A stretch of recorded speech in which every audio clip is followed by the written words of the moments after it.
Hey guys, tonight we ease our way back in time, peeling back the heavy velvet curtains of the late 19th century into a world flickering with gaslight and buzzing with anxieties you might find surprisingly familiar. Imagine yourself there in a grand, perhaps slightly drafty Victorian home. The fire in the hearth has dwindled to embers, casting long dancing shadows that play tricks on your eyes. Outside, the muffled sounds of the city are slowly quieting, replaced by the rhythmic tick-tock of the grandfather clock in the hall. You're nestled in your enormous feather bed, under layers of heavy blankets, perhaps a thick counterpane patterned with roses or paisley. Everything should feel perfectly set for slumber, right? The epitome of cozy. Except, you're wide awake. Your mind is a merry-go-round of worries about finances, social engagements, that awkward conversation you had with your aunt at tea, or perhaps just an inexplicable buzzing restlessness that refuses to settle. Sleep feels like a foreign country you can't get a visa for tonight. And if you're finding that relatable, well, buckle up, because we're diving deep into an era where this wasn't just a bad night. It was a pervasive, often terrifying epidemic of sleeplessness. You might not survive this journey without feeling just a little sleepy yourself, or maybe even more awake thinking about these strange cures. So before you get comfortable, take a moment to like the video and subscribe, but only if you genuinely enjoy what I do here. Let me know in the comments where you're listening from and what time it is for you. Now, dim the lights, maybe turn on a fan for that soft background hum, and let's ease into tonight's journey together. You find yourself in the gaslit world and it feels complicated. On the one hand, it's an age of incredible progress, invention, and bustling urban life. Railways crisscross the land, factories hum, new technologies are emerging faster than anyone can keep track of. There's an undeniable energy. But beneath the veneer of progress, there's a profound undercurrent of anxiety. The world is changing rapidly, and it feels like everyone is trying to keep pace. And often the price of this fast-paced modern existence seems to be paid when the sun goes down, and you find yourself staring up at the ceiling, counting not sheep, but maybe the cracks in the plaster, or the shadows cast by the flickering gas lamp outside your window. Sleeplessness, or insomnia as it was increasingly being called, wasn't a new phenomenon in the Victorian era. People have been struggling to sleep since, well, probably since humans figured out how to worry. But in the 19th century, it seemed to take on a new dimension. It wasn't just an occasional bad night, it was becoming a chronic, debilitating condition that affected vast swathes of the population, from the factory worker exhausted by their relentless schedule to the wealthy lady of leisure whose delicate nerves were constantly on edge. It felt like a uniquely modern affliction, a disease born of the very progress they celebrated. The Victorians, ever keen on classifying and cataloguing everything from ferns to social ills, started talking about insomnia with a seriousness previously reserved for consumption or cholera. It wasn't just inconvenient, it was seen as genuinely dangerous to both physical and mental health. The idea took root that lack of sleep could literally drive you mad. You might joke today about feeling crazy after a bad night, but back then it was a genuine fear. As you lie there hour after hour, the silence of the house pressing in on you, the fear gnaws at you. Will I function tomorrow? Will I be sharp enough? Will my nerves give out? The urban environment itself was changing sleep patterns. Historically, sleep wasn't necessarily one continuous block. Many people practiced biphasic sleep, where they'd sleep for a few hours after dusk, wake up for an hour or two in the middle of the night to socialize, read, or do chores, and then go back to sleep until dawn. This was perfectly normal. But the advent of widespread artificial lighting, particularly gaslight in the cities and later electric light, began to blur the lines between day and night. Streets were lit, businesses stayed open later, social life extended into the evening. The rhythm of life started shifting away from the natural cycle of the sun. It's a bit like how your phone screen keeps you up late today, but swap the blue light for flickering gas jets and maybe a dodgy chimney smell. This mainstream historical fact, the impact of artificial light on sleep patterns, is a big piece of the puzzle. You were expected to be productive and awake for longer periods during the day, and then expected to suddenly switch off for one long uninterrupted stretch at night. For many, that switch just wasn't flipping. As you toss and turn, you reflect on the conversations you've overheard. Everyone seems to know someone who suffers from sleeplessness.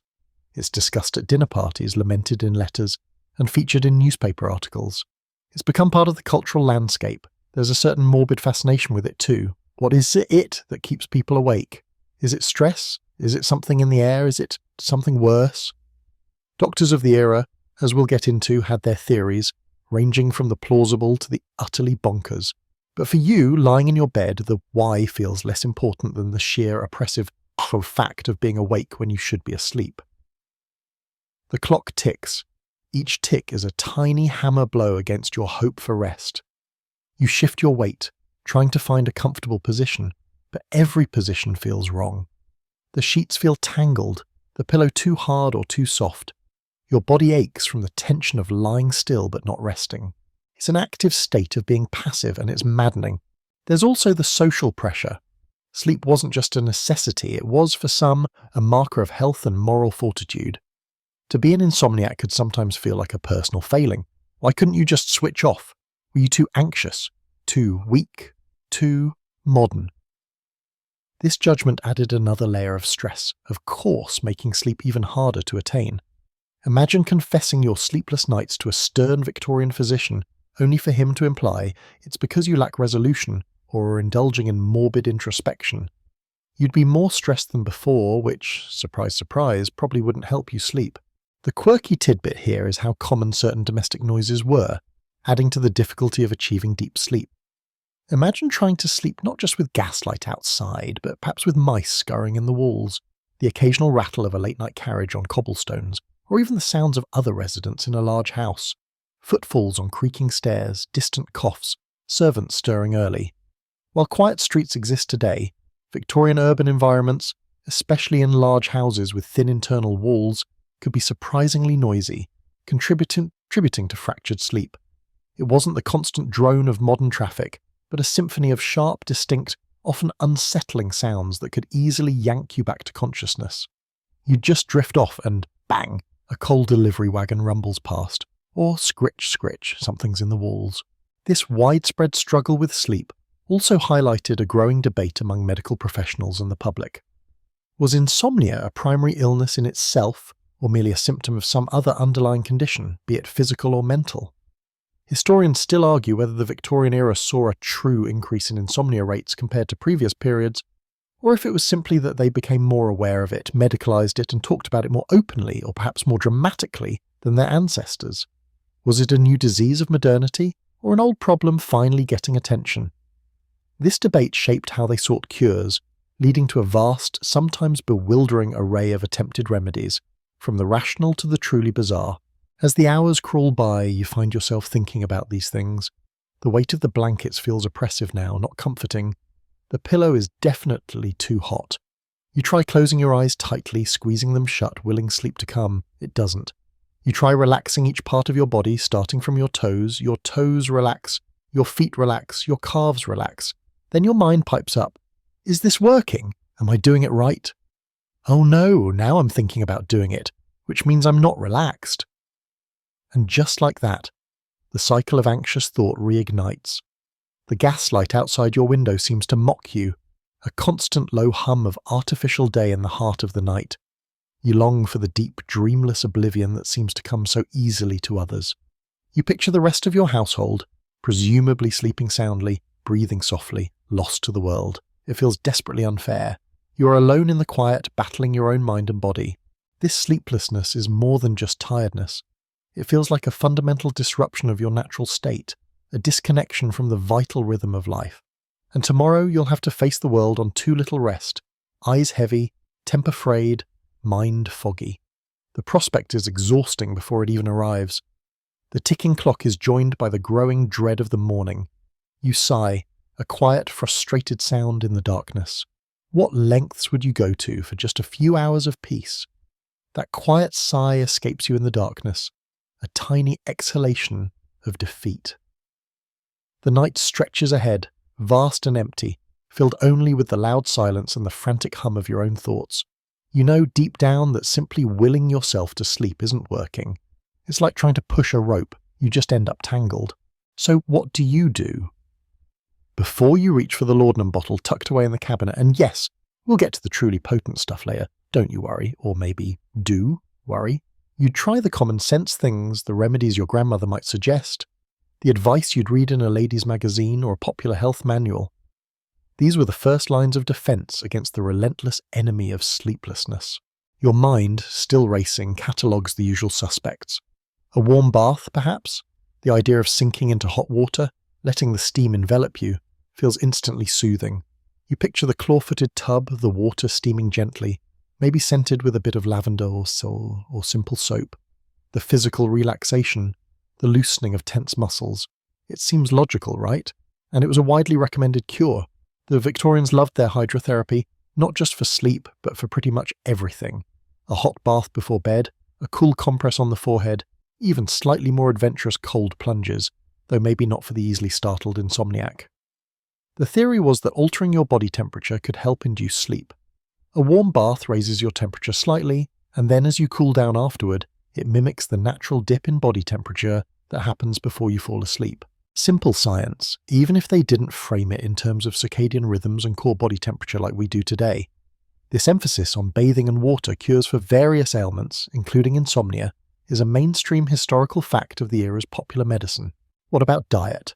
Everyone has an opinion on what you should or shouldn't eat or drink if you're struggling to sleep, and the Victorians were no different.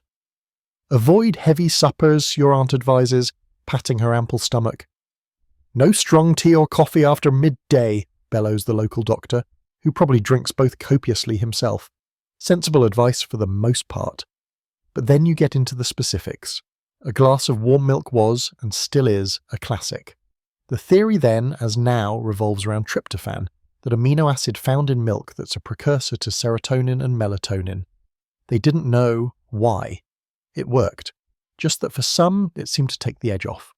Or perhaps it was simply the comforting ritual, the warmth, the association with childhood and safety. But the dietary advice could get specific. You might be told to eat something very light, or conversely to eat a small, easily digestible snack right before bed, like a biscuit or a small piece of bread and butter, to prevent hunger pangs from waking you.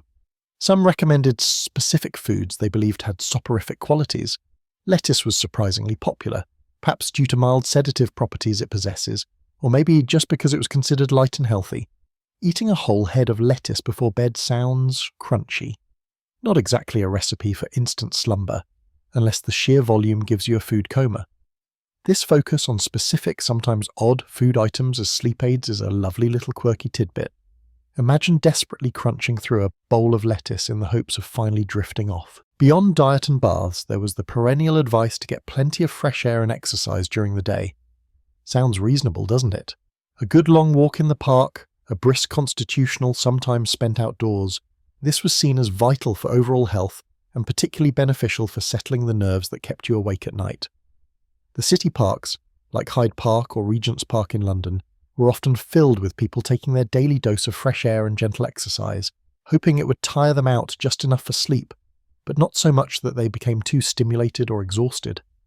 Getting enough exercise is still recommended today, although the Victorian version might have involved a lot more corsets and top hats, which probably added an extra layer of challenge to even a gentle stroll. You can just picture someone attempting a brisk walk while laced into an unyielding garment, desperately trying to burn off the energy keeping them awake, probably just ending up out of breath and still wide-eyed. Just need to walk off this insomnia, Reginald. Gasp! My stays are rather restrictive tonight. Consistency was also key, they said. Try to go to bed at the same time each night and wake up at the same time each morning. Maintain a regular routine. This is advice that holds true today, of course.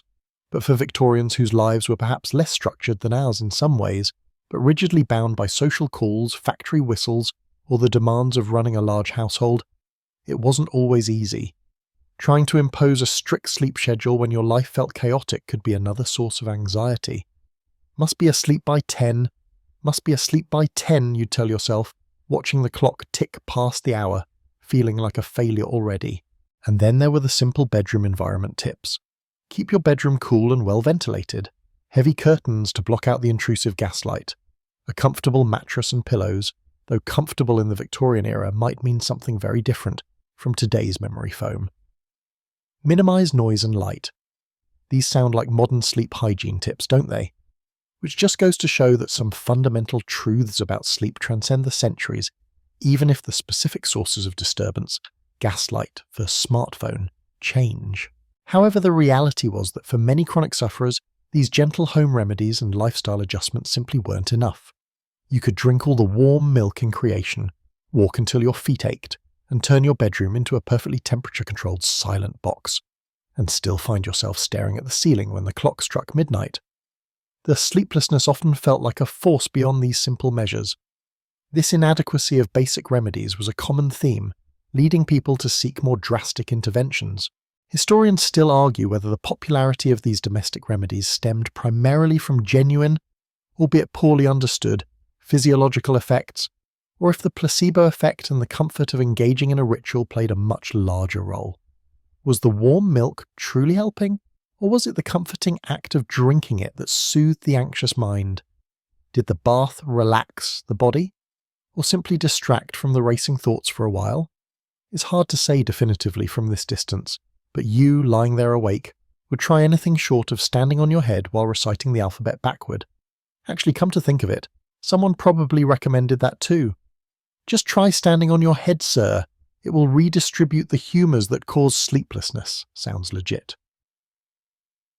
Sounds. As you lie there, having perhaps already tried the warm milk, which just made you need the chamber pot, and the cool compress, which slid off, you begin to feel the creeping despair that these simple things aren't going to cut it.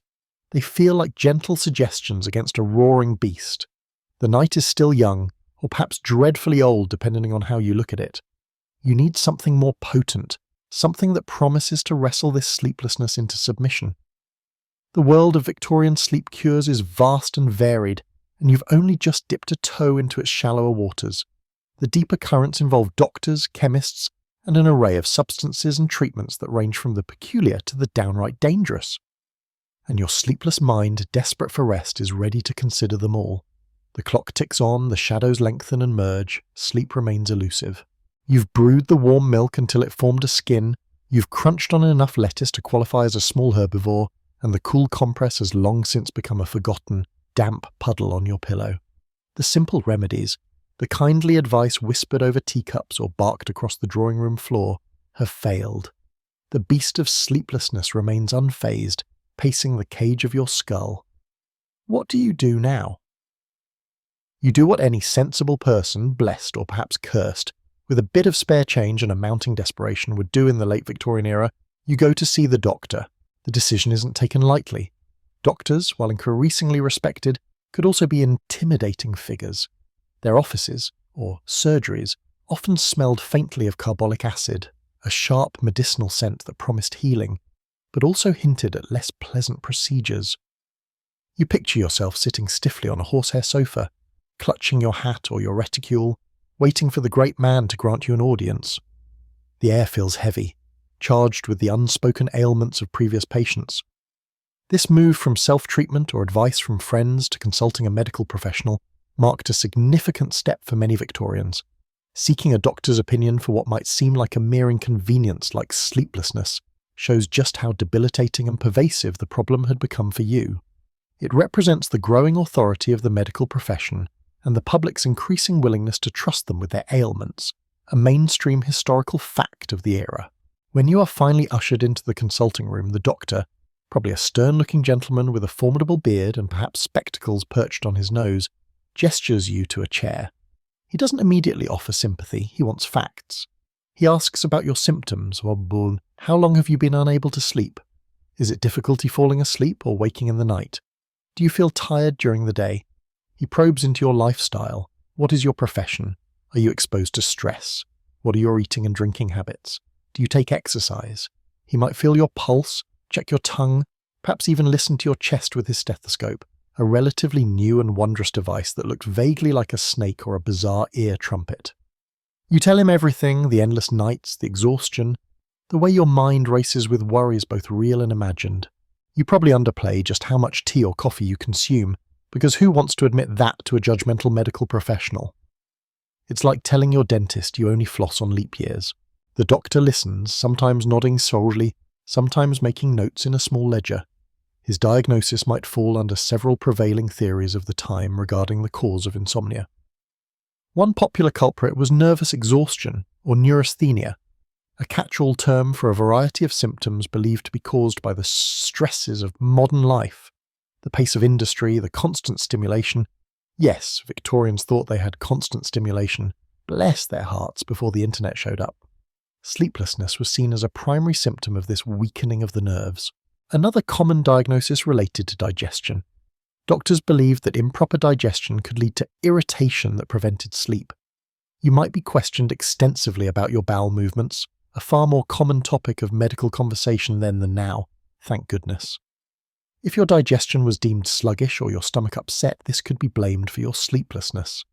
The connection between gut health and overall well-being, while now backed by science, was understood then through a different, less precise lens. Sometimes the cause was simply put down to overwork or mental strain. If you're a businessman worried about finances or a lady overwhelmed by social obligations, the doctor might attribute your insomnia to these pressures. His advice would often be a combination of lifestyle changes, echoing some of the home remedies, but given with the weight of professional authority and, crucially, medication. Ah yes, medication. This is where the doctor's visit differs significantly from the chat with your aunt about warm milk.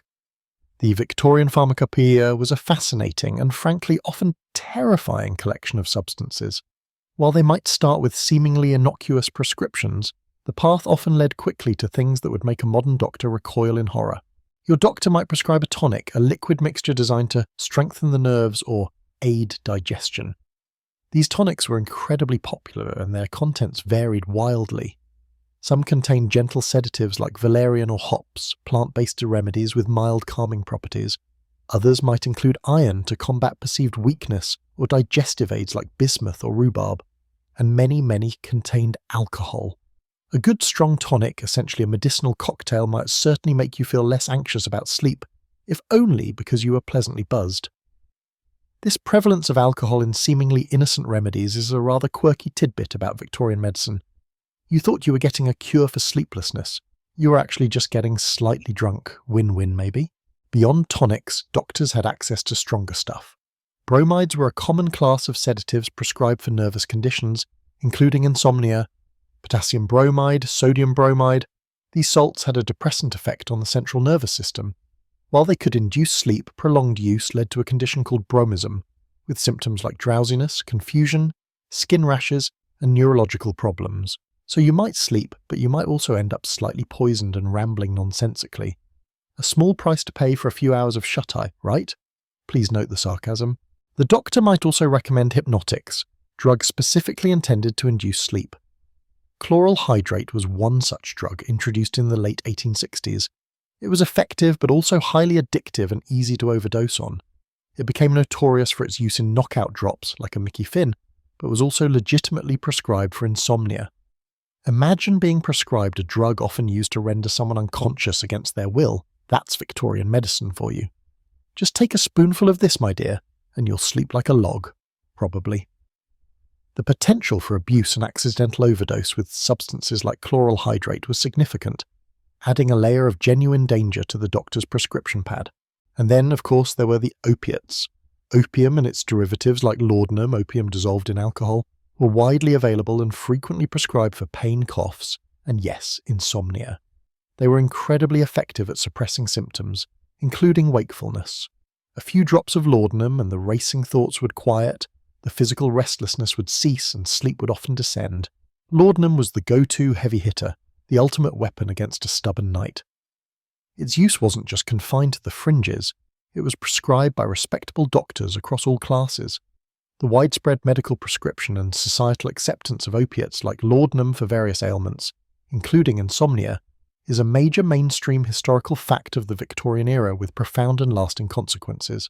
Historians still argue whether Victorian doctors fully appreciated the addictive potential and long-term side effects of the substances they were prescribing, particularly opiates and chloral hydrate. Were they genuinely unaware of the dangers, or were they simply prioritizing the immediate relief of distressing symptoms like intractable insomnia, perhaps believing the risks were acceptable compared to the perceived harm of chronic sleeplessness? It's a complex question that touches on the ethics of medical practice before our modern understanding of pharmacology and addiction. It's easy for us, with our 21st century knowledge, to look back and judge, but for a doctor faced with a patient driven to despair by sleeplessness and limited by the medical knowledge and available treatments of the time, a powerful sedative might have seemed like the most humane option. Your doctor, after his examination and questioning, might offer you a prescription. You would take this slip of paper to the chemist, a fascinating emporium of jars, bottles, and strange smells. The chemist would then measure out the appropriate liquids or powders, perhaps mixing them on the spot. You'd leave clutching a bottle of something dark and mysterious, a mixture promising oblivion, or at least rest. The instructions might be vague: take a teaspoonful at a bedtime, or take as needed for restlessness. There were no child-proof caps, no strict dosage guidelines as we know them. You were largely on your own, hoping this potent concoction was the answer to your prayers and not the beginning of a whole new set of problems. You might try the tonic first, finding it tasted awful but perhaps made you feel a little calmer or slightly dizzy. If that failed, you might move on to the bromide solution, noting its strange, salty taste. If that still didn't work, the laudanum bottle, purchased with a mix of hope and trepidation, would be your next step. The descent into the world of chemical sleep wasn't always immediate, but the doctor's consultation often opened the door to it. You've taken the first step down a path lined with potent, unpredictable substances, all in the desperate pursuit of a few hours of peace. The night awaits, and your new bottle of mystery liquid sits on the bedside table, a silent chemical promise. You stare at the bottle, its dark glass holding a more liquid even darker. It's not just milk or herbal tea now, this feels significant, potent. This is the doctor's answer. The chemical key to unlocking the gates of sleep that have remained stubbornly bolted against you night after endless night. The label, perhaps stark or perhaps adorned with a flowery Victorian flourish promising restful slumber or quiet nerves, feels heavy in your hand. It's a promise, a wager against the relentless tide of your wakefulness. You unscrew the stopper, and a faint, cloying, slightly medicinal aroma wafts out. This is likely laudanum, the liquid ghost of the opium poppy, blended with alcohol, a combination that has brought both relief and ruin to countless souls before you. Laudanum was, in many ways, the wonder drug of its age, at least for symptom relief. Imagine the worst headache, the most nagging cough, the deepest melancholy, or the most stubborn insomnia. Laudanum offered a temporary potent escape from all of it. Its effectiveness was undeniable. The active compounds in opium, morphine and codeine, are powerful depressants and analgesics. Taken orally, often diluted or mixed into drinks, it would begin to work within an hour or so, dulling the sharp edges of anxiety, softening the physical tension, and making the prospect of sleep seem not just possible, but almost inevitable. You take the prescribed dose, perhaps a measured number of drops in a glass of water, or maybe just a spoonful as directed. The taste is often described as bitter or unpleasant, masked perhaps by sweeteners or the alcohol base. You swallow, a knot of apprehension and desperate hope tightening in your stomach. You lie down, waiting. The world doesn't immediately dissolve, but subtle changes begin.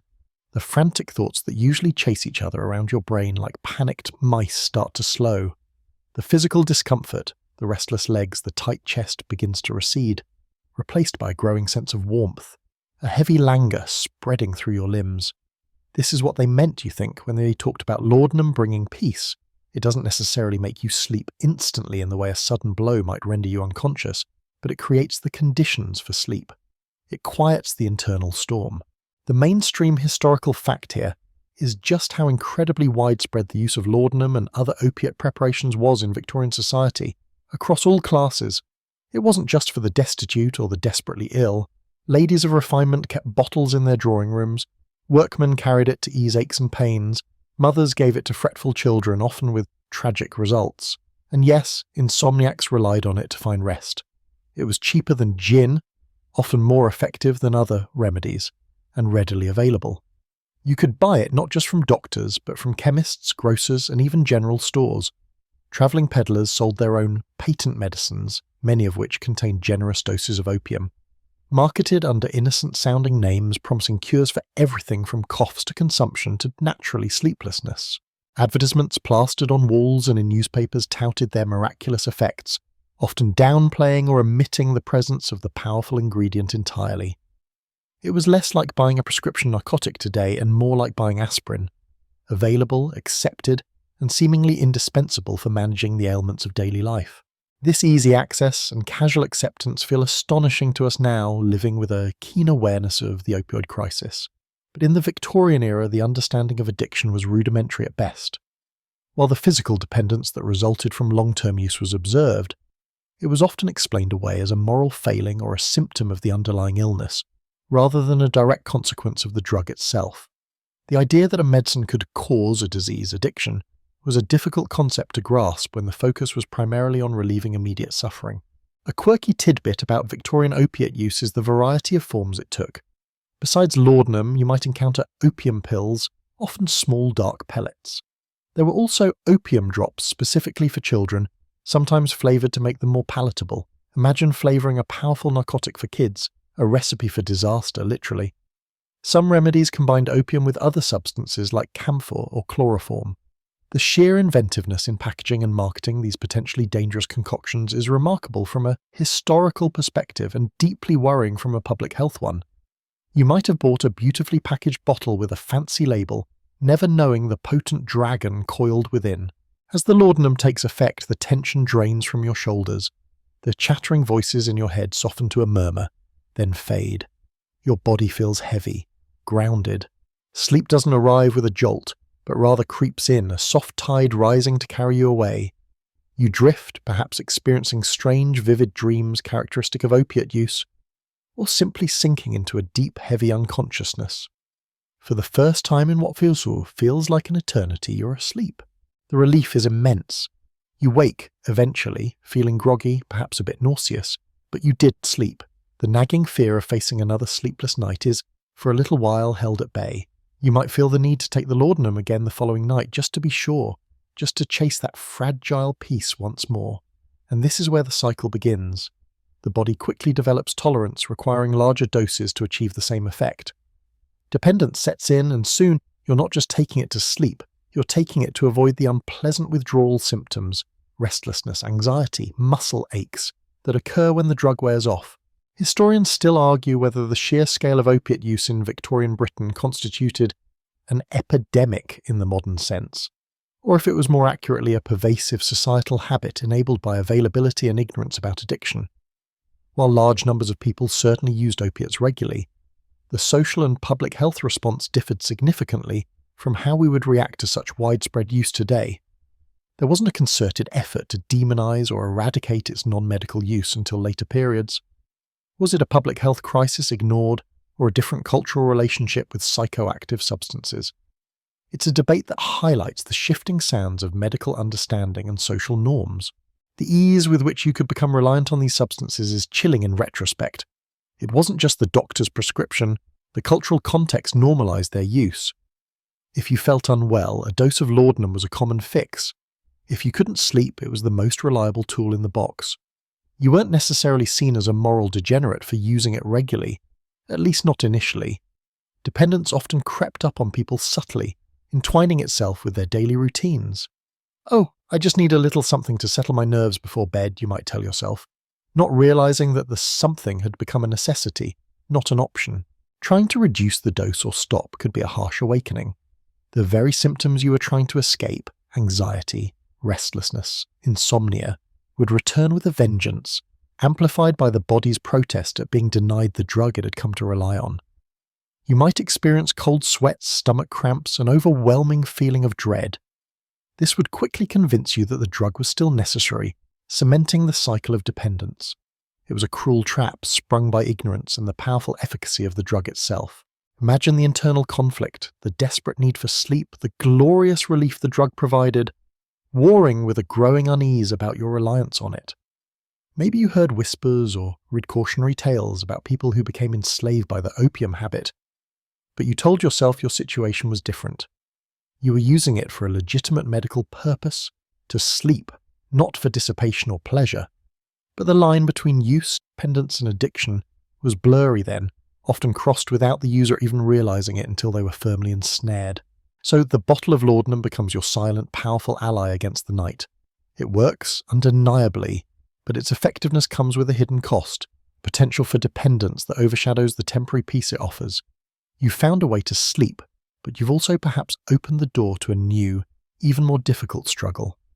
The Victorian night might be quieted by these potent elixirs, but the mornings brought their own shadows, the first stirrings of a dawning awareness that the cure might be creating a new kind of illness. The ghost of laudanum still lingers, a heavy, sweet medicinal memory on your tongue, a subtle ache in your bones if you dare skip a dose. You slept, yes, but the waking hours are clouded, and the creeping realization that you need it is a different kind of sleepless anxiety altogether. The doctor, sensing your unease, or perhaps recognizing the limitations and dangers of prolonged opiate use, suggests alternatives. We have other avenues, he might say, pulling out different bottles, different powders. The Victorian chemical arsenal wasn't limited to the poppy's bounty. The age of industrial chemistry was dawning, bringing new and sometimes equally perilous substances into the medical cabinet. You find yourself now contemplating a different kind of potion. Perhaps it's a clear liquid, tasting sharply, intensely salty. This is likely a bromide solution, often potassium bromide or sodium bromide.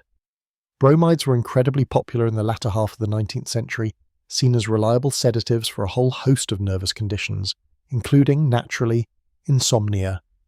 The theory was that they calmed the nervous system, dampening the excitatory signals that kept you awake and agitated. You take the prescribed spoonful, grimacing at the taste. It doesn't bring the immediate heavy wave of peace that laudanum did, but a more subtle, pervasive dulling. A sort of mental fog settles, taking the sharp edges off your thoughts. The world feels a little less urgent, a little less demanding. Bromides were prescribed with remarkable frequency for everything from epilepsy to hysteria to plain old worry and sleeplessness. They were considered safer than opiates, less likely to cause the rapid, obvious dependence that opium derivatives did. And in one sense that was true. The dependence on bromides was often slower to develop and manifested differently. But safer didn't mean safe. Prolonged use, especially at the relatively high doses sometimes prescribed, could lead to a condition called bromism. Symptoms included headaches, dizziness, impaired mental function, memory loss, tremors, and even skin rashes and psychosis. It was a slow poisoning, often mistaken for a worsening, of the original nervous condition it was meant to treat.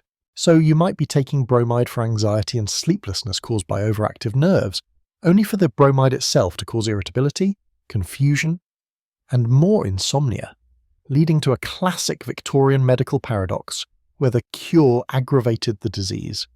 It's like trying to fix a squeaky door by hitting the whole wall with a hammer. Sure, the squeak might stop, but you've created a whole new, much bigger problem. Another option presented to you, perhaps when bromides proved ineffective, or when a more powerful soporific was deemed necessary, is chloral hydrate. This substance, discovered in 1832 but only gaining widespread medical use much later in the century, was a true heavy hitter among sedatives. It was a synthetic compound, one of the first of its kind used widely as a hypnotic. You might encounter it as a syrupy liquid or in crystal form. The taste can be biting or unpleasant, often mixed with something sweet or alcoholic to make it more palatable. You swallow it down and the effect is usually much more pronounced than bromides. Within half an hour or an hour, a powerful drowsiness washes over you. Your eyelids feel heavy, your limbs like lead. Sleep comes not as a gentle fade, but often as a sudden heavy descent into unconsciousness. Chloral hydrate was lauded for its effectiveness in inducing sleep, particularly in cases of severe insomnia or delirium. It could reliably knock you out when nothing else would. But its power came with significant risks. The therapeutic dose, the amount needed to make you sleep, was relatively close to the toxic dose. Overdosing was dangerously easy, potentially leading to respiratory depression, coma, and death. Regular use also led to rapid tolerance and dependence, similar to opiates, but with its own specific withdrawal symptoms, including terrifying delirium, hallucinations, and seizures. Its reputation eventually became tarnished, in part due to its association with crime. It was the key ingredient in the infamous Mickey Finn or knockout drops slipped into drinks to incapacitate victims.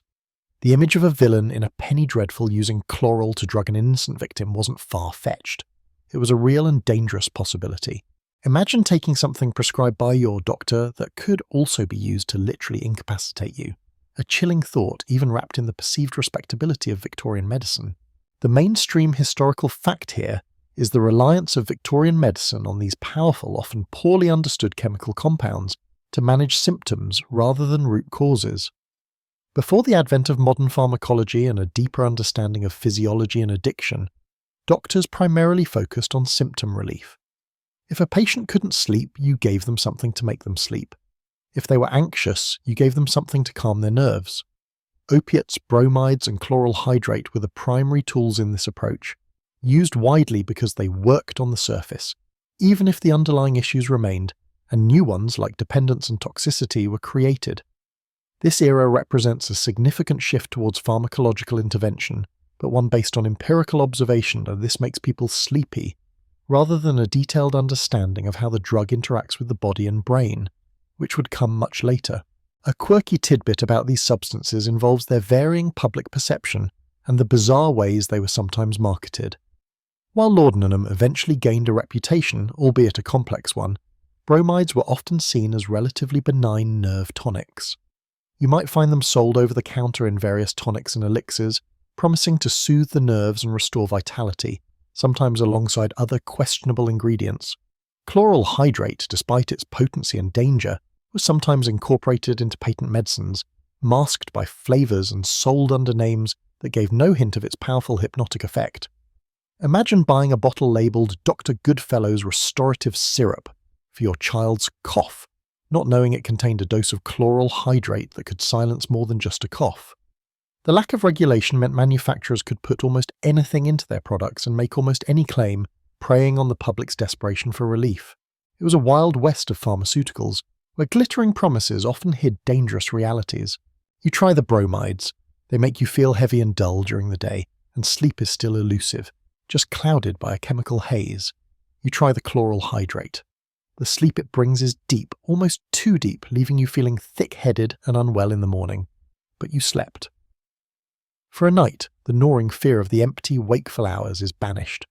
But then comes the craving, or the feeling of being utterly incapable of sleeping without it. You notice you need a little more than before. The doctor increases the dose, perhaps reassuring you that this is normal, or perhaps subtly suggesting you are indeed more nervously inclined than he initially thought.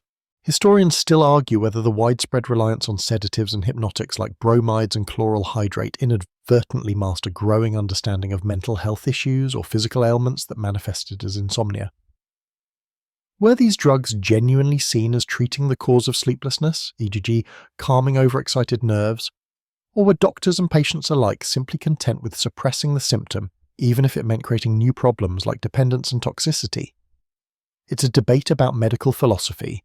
Was the goal true healing or just symptom management? And how did the available tools shape that goal? The cyclical nature of dependence begins to assert itself regardless of the specific chemical. Whether it was the slow creep of bromide accumulation or the rapid tolerance to chloral hydrate, you found yourself tied to the bottle. The initial relief faded, replaced by the need to maintain a certain level of the substance in your system just to feel normal, or at least not actively unwell. The nights you don't take it become worse than before, plagued by rebound insomnia, heightened anxiety, physical discomfort. The cure has become a new, demanding master. You might read articles in popular magazines or hear cautionary tales whispered among friends, but the full scale of the problem, the sheer number of people subtly trapped by their nerve tonics or sleeping drafts, wasn't widely appreciated yet. The focus remained on the individual's perceived weakness or constitution, rather than the inherent properties of the chemicals being consumed. If someone became addicted, it was often viewed as a moral failing, a lack of willpower, rather than a predictable pharmacological response. You might internalize this, feeling shame or guilt about your reliance, even as the fear of sleeplessness drove you back to the bottle night after night. The Victorian quest for sleep, armed with chemistry, led down many roads, some paved with temporary relief, others ending in dependency or worse. You navigate this landscape, perhaps switching from one remedy to another as side effects mount or effectiveness wanes. The cupboard fills with different bottles, the laudanum you still keep just in case, the bromide solution you half-heartedly tried, the chloral hydrate that frightens you a little, but works undeniably well when you are truly desperate. Each bottle represents a different gamble, a different hope, and a different potential trap. The Victorian night, you're learning, is not easily vanquished, and the chemical weapons used against it carry their own hidden costs. The bottles sit accusingly on your bedside table, each one a silent testament to chemical dependence, to temporary fixes that created longer-lasting problems. Laudanum's sweet sickness, bromide's dulling haze, chloral hydrate's heavy hammer blow. You're starting to understand, perhaps instinctively, that relying on these substances isn't a sustainable path. Your body feels sluggish, your mind clouded, and the ever-present fear of withdrawal, of a night even worse than the ones that drove you to the drugs in the first place is a new layer of anxiety. Your doctor, or perhaps a friend or an article in a health magazine, might suggest a different approach entirely, one that looks beyond the pharmacist's shelf to the rhythm of your own body, to the world outside your window, to the very air you breathe. This is the realm of physical and lifestyle remedies. The Victorian era's attempt to find cures for sleeplessness in exercise, diet, fresh air and hydrotherapy is a turn away from the purely pharmacological, although often still couched in the slightly mystical or pseudoscientific language of the time. You hear talk of nervous energy that needs to be discharged, of humours that need balancing, of the restorative power of nature and clean living. It sounds almost holistic in a very Victorian way, which often meant a confusing mix of genuinely helpful practices and utterly bizarre ones. Think of it as the 19th century version of scrolling through Instagram looking for health tips. You'll find some good stuff, some bad stuff, and a lot of stuff that makes you go, wait, what? One of the most commonly prescribed remedies is exercise. Take a brisk walk, sir, madam, your doctor might exhort. Perambulate in the park, a good constitution is built upon movement. The idea is that physical exertion tires the body, making sleep more likely. It also, supposedly, distracts the mind from worrying thoughts, so you find yourself bundling up and venturing out. You walk through London's fog-laden streets, or perhaps stroll along the seaside promenade if you're wealthy enough to afford a trip out of the city. The air is different, cleaner, relatively speaking, for Victorian times. The sounds of the city soften. You trudge along, feeling the strain in your legs, hoping that this physical fatigue will translate into mental rest. But Victorian exercise advice could be varied. While a brisk walk was common sense then as now, some prescriptions were more extreme. You might be advised to take up cycling, a relatively new craze, or even participate in more structured activities, depending on your social standing. For some, this might involve calisthenics or using early forms of exercise equipment, which often looked more like torture devices than fitness machines. Imagine strap-on weights, complicated pulley systems attached to the ceiling, or vibrating platforms designed to shake away illness. Is enough to make you thankful for your modern treadmill, even if it does mock you, with its calories burned display. There was even the belief that certain types of exercise could drain excess nervous energy, preventing it from keeping you awake. If only it were that simple, right? Just lift some weights and boom, no more existential dread keeping you up at 3 a.m. Then there's the element of fresh air. The urban centres of Victorian Britain were notoriously polluted, and sleeplessness was often associated with the stuffy, unhealthy atmosphere of city homes and workplaces. Getting out into the country, or at least to a park, was seen as vital for restoring health. You might spend hours sitting on a bench simply breathing in the supposedly cleaner air, hoping it would somehow detoxify your system and allow sleep to claim you. There was a real belief in the curative power of different environments, leading directly to the popularity of spas and seaside resorts, which we'll get to in a moment. It wasn't just about escaping the city, it was about actively seeking out air and water believed to have medicinal properties. Diet was another significant focus. Victorian doctors and health gurus had strong opinions about what you should and shouldn't eat, especially if you suffered from nervous complaints or insomnia. Heavy, rich meals late at night were universally condemned, much like today. But the specifics could get strange. You might be told to avoid red meat or stick to simple gruels and broths. Some suggested a purely vegetarian diet, while others advocated for specific foods like lettuce, believed to have soporific properties, or warm milk, a classic that has surprisingly endured. You might be advised to eat your largest meal at lunchtime and only a light supper. Trying to navigate the conflicting dietary advice could be as exhausting as the sleeplessness itself. One doctor tells you to eat more fish for your nerves, another insists fish is too stimulating. You end up just eating bland toast and hoping for the best, which honestly doesn't sound like much fun at all, and probably makes you sad, which also isn't great for sleeping. This brings us to the grand world of Victorian health tourism, the spas and hydropathic establishments. If you had the means, you might pack your bags and head to a place like Bath, Buxton or Harrogate in England, or perhaps Baden-Baden or Vichy on the continent. These were resorts centred around natural mineral springs, whose waters were believed to possess miraculous healing powers. The therapy involved not just drinking the often foul-tasting water at prescribed times, but also bathing in it, often in elaborate rituals.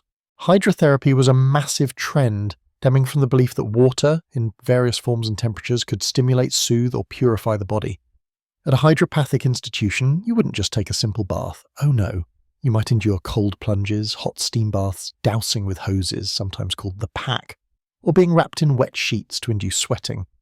The theory varied, but the general idea was that these drastic changes in temperature and pressure stimulated circulation, cleansed the system of impurities, and rebalanced the nervous energy.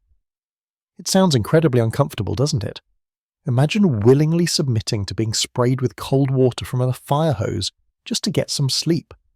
You'd probably be so shocked you wouldn't sleep, just lie there trembling and contemplating your life choices. A mainstream historical fact is that the Victorian era saw a significant rise in the popularity of structured health regimens and institutions, moving beyond simple home remedies towards planned therapies involving environment, diet, and physical activity. While spa towns and taking mineral waters had older roots, the 19th century elevated these practices, combining them with emerging ideas about hygiene, exercise, and the treatment of nervous conditions. These health resorts weren't just places for the truly ill, they were also fashionable destinations for the wealthy and middle classes seeking to improve their general well-being, recover from illness, or simply escape the stresses of modern life. Yes, they thought they had stress back then too, bless their hearts. It shows a societal trend towards actively pursuing health, even if the methods were sometimes questionable by today's standards. A quirky tidbit involves the specific, almost ritualistic nature of some hydrotherapy treatments. The wet pack, for instance, involved wrapping the patient tightly in sheets wrung out in cold water, then covering them with blankets to induce sweating. This was meant to draw out impurities and soothe excitement. Then there was the douche, which wasn't what you think, but rather a powerful jet of water aimed at specific parts of the body, sometimes from a considerable height, believed to stimulate organs or calm agitated nerves. Imagine being told that the cure for your sleeplessness involved being hit by a jet of water powerful enough to knock you over. It certainly gives taking the waters a whole new meaning, doesn't it? You might come out clean, but probably also bruised and still very much awake. You spend a week or two at a hydropathic spa. Your days are structured. Early mornings for drinking the waters, prescribed times for walks and exercise, specific meal times with regulated diets and sessions in the baths. You meet other sufferers of nervous exhaustion, hypochondria, and of course insomnia. There's a sense of community, a shared struggle against the elusive peace of sleep. Does it work? For some, perhaps the change of routine, the fresh air, the physical activity, and the removal from daily stressors provides temporary relief. For others, the cold baths are simply miserable, the water undrinkable, and the sleepless nights continue, albeit in a fancy hotel room instead of your own bedroom. Historians still argue whether the benefits of these non-chemical therapies were primarily physiological or psychological. Was it the actual properties of the mineral water, the physical effects of exercise, or the forced change of environment and routine that sometimes brought relief? Or was it largely a placebo effect, combined with the power of suggestion and the structured rest provided by a stay at a health resort? The debate highlights the difficulty in separating mind and body in historical treatments and understanding which elements, if any, truly contributed to improved sleep or overall well-being. You try the walks, they make your legs ache, but your mind still races. You try the dietary changes, you feel slightly lighter, but the hunger keeps you awake. You consider a spa trip, but the cost is prohibitive, and the thought of cold dousings fills you with dread. These methods, while seemingly safer than the chemical route, require discipline, effort, and often significant expense. They offer no instant oblivion, no guaranteed night of unconsciousness. They are about a slow, arduous journey towards health, a concept that feels impossibly distant when all you crave is just one night of peaceful, dreamless sleep. The reliance on chemicals, despite their dangers, offered a promise of immediate respite, a stark contrast to the long, often ineffective path of physical and lifestyle cures. Yet for those who could not or would not rely on drugs, these were the alternatives, the hope that a healthier body and a calmer mind might eventually conquer the demon of the wakeful night. You've walked until your feet ache, choked down vile-tasting mineral water, endured baths that felt more like interrogation techniques than therapy, and eaten enough bland gruel to make a monk weep. And yet, as you lie there in the dark, the ceiling remaining stubbornly visible, the quiet ticking of the clock amplifying to a deafening roar, You feel no closer to sleep than when you started this whole exhausting quest. The world outside hasn't magically lulled you. Your body, despite its fatigue, remains stubbornly alert. Perhaps the problem isn't something you need to do or consume, but something that needs to be done to you. Or perhaps something about the very space you inhabit needs to change. This leads you down a rabbit hole of mechanical interventions, of physical devices and modifications designed to enforce sleep or at least make it more likely. If your mind won't stop racing and your body won't lie still, maybe you need something external, something tangible, to help coax you into slumber. This is where Victorian ingenuity, often mixed with a healthy dose of desperation and wishful thinking, really gets creative. You hear whispers of specially designed beds, of peculiar head restraints, of garments meant to soothe or confine. It sounds less like a path to restful sleep and more like preparations for a rather uncomfortable medical procedure. But you're desperate, aren't you? Anything is worth a try if it means escaping the relentless torture of the sleepless night. Think about your bed. It's where sleep is supposed to happen, the sanctuary of slumber. But for you, it's become a battleground, a place of anxiety and frustration. Victorian bed design, for the wealthy at least, was often elaborate, featuring heavy frames, thick mattresses, often stuffed with horsehair, wool or even seaweed, lovely, and mountains of feather pillows. But for the insomniac, standard luxury might not be enough. Inventors and entrepreneurs of the era began proposing and even selling beds specifically tailored to cure sleeplessness. Some focused on the mattress itself. Perhaps a different spring system could provide just the right amount of support and gentle motion to lull you, or maybe a special kind of stuffing. You might encounter advertisements for mattresses filled with specific herbs believed to be soporific, though whether the effect came from the faint aroma or just the suggestion of it is anyone's guess. Others experimented with the bed frame. Imagine a bed designed to gently rock you, like an adult cradle. While rocking is a classic technique for soothing infants, applying it to a full-sized adult bed seems ambitious, and maybe slightly nauseating after a heavy supper of gruel and lettuce. You picture yourself being gently rocked back and forth, hoping the motion will hypnotize you into sleep.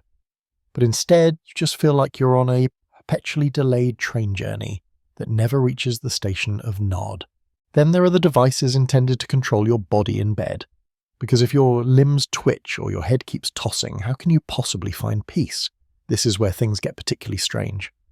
You might stumble upon descriptions, or perhaps even encounter for sale, head restraints.